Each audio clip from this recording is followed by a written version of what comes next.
Zach, just the bench production tonight and kind of what you see out of Trey, maybe hadn't been clicking for him recently. Yeah, I know what Trey did today is not unexpected for any of us that have been around. We've practiced against him all day, all summer. He's great at creating his own shot in the low post. He's gotten in some foul trouble and he hasn't really gotten to his rhythm the last few games, but he's really, really hard to guard in the low post, honestly. He's very crafty with his up fakes. He's strong enough to get to his moves. It's not unexpected, but I think our whole bench as a unit did really well. Brandon knocked down 2 free throws at the end. David came in, he had some big shots. Mason played big minutes. I feel like we got great production from our bench. You've talked about you don't care how much you score. David Jenkins is a guy that was scoring 18, 20, 30 points every single night at his past school, and he's coming in here and he's playing a role. That just trickles down, I guess, 10, 11, 12 deep on this team, right? Yeah, for sure. David, like you said, he's a great player.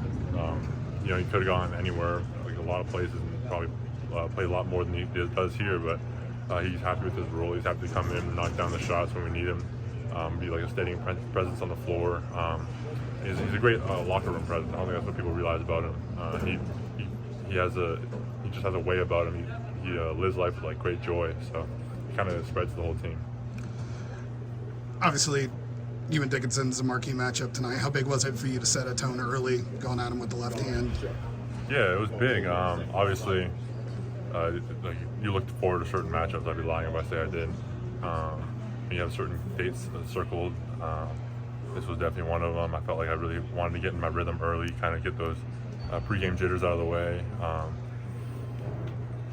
feel like I was expecting some type of double, but to stay one-on-one, and I try to take advantage of it as much as possible. How much have you worked on? Now I'm going to say, did you anticipate using your left hand as much as you did tonight? I would say it definitely wasn't something I wasn't not expecting. I knew Hunter, the way he plays defense, he really, really tries to deny that middle. So I was expecting to have to spin back to my left a lot. That's kind of what happened.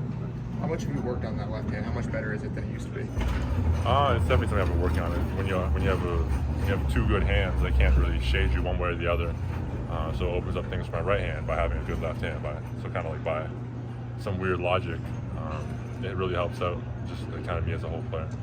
Why has this team been so good on the road and through road games in hostile environments? I think we have a lot of guys that just like playing on the road. We have a lot of guys that they don't like being comfortable. We have a lot of guys that kind of embrace that.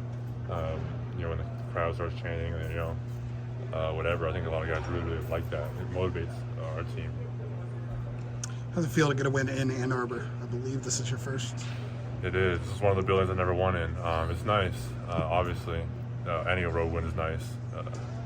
Michigan's a great team. They're second in our league. They're a tough team, so getting any road win is nice, but definitely nice to get my first road win in this building.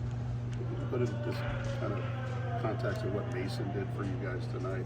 He didn't score a lot, but the hustle plays that he made again. Yeah, that's kind of who he is. That's who he's always been from freshman year to this year.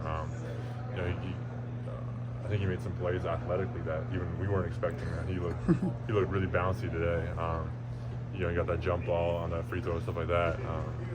But he's going to come in. He's going to play hard. He's going to knock down shots when he's open. When he's not, he's going to make the right read. He's going to really try to box out. He's really going to try to rebound. He might not get the stats, might not get the points, but he was definitely just as key as anyone else in this game. They were really sticking with you on the pick and roll. Smith got to the hoop because of it a few times. Is that something you see on the court that you talk to Braden about, or is that just him taking over? I think Paint always tells him to try to score the ball first. When he looks to score the ball first, it's really, really hard to guard him. Like you said, I'm rolling to the rim. I'm getting a guy bumping me in my chest. I'm getting Hunter. Hunter won't leave me to try to stop the ball. So I'm getting a lot of attention off that roll.